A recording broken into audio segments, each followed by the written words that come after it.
All right, our video for Tuesday, April 21st in social studies is going to be about checks and balances.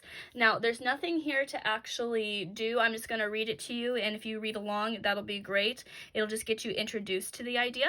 So, checks and balances, it means you are separating power among the legislative, executive, and judicial branch. Okay, so remember, those three branches are in our Constitution. Those are our three main bodies of government: the legislative, the executive, and the judicial. Okay, so it separates the powers among those branches.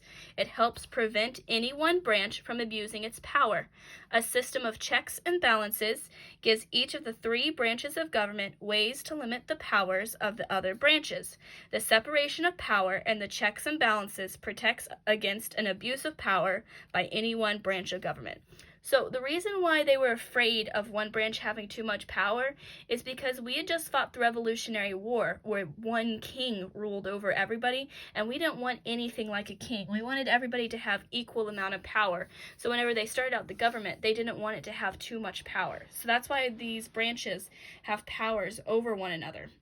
So if we start with the legislative branch, they have powers over the executive branch in the form of they can override vetoes, and then they can also impeach a president or vote to kick them out of office. Over the judicial branch, they have to approve the federal judges, and then they can also impeach or kick out the federal judges as well.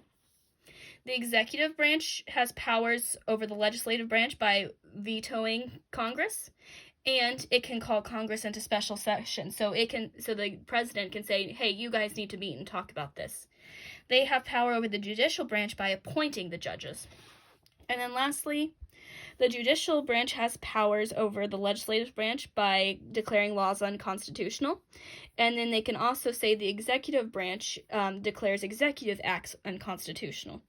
So let's see. So these are just some extra signers of the independence. To explain it a little bit more, I'll draw you a little diagram. So we have the legislative branch, the executive branch, and the judicial branch. So, a power that the legislative branch has is it can make the laws. Okay, so that's a power they have. Whenever it comes to the executive branch can say, "Nope, I don't like that law," and give it back to the legislative branch. So that's something they have over them. It's called a veto, or no law. So they can say, "Nope, I don't like that law, and I want you to take it away." So that's something the executive branch has over the legislative branch. Now, something the executive branch can do to the judicial branch. So the judicial branch are the judges. They determine whether a law is sound or not. So the executive branch appoints the judges. So the president is going to want somebody who agrees with them and will let whatever they say go through.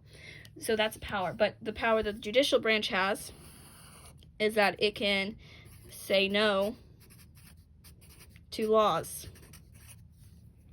And the same way for the legislative branch, it can say no to laws. But just like we have two arrows on everything, the legislative branch can come back, and if they don't think somebody's fit to be a judge, they can get rid of a judge. So as you can see, all these branches have something that they can do against the other one, but can also have two things go against it. So it's a nice circle balance of power. So like I said, there's nothing to do with that. Just read it over. You guys will talk about it way more as you get into high school, but it's just a little bit of an overview. It's what we would have talked about if we would have been in school. So that's a little bit on checks and balances.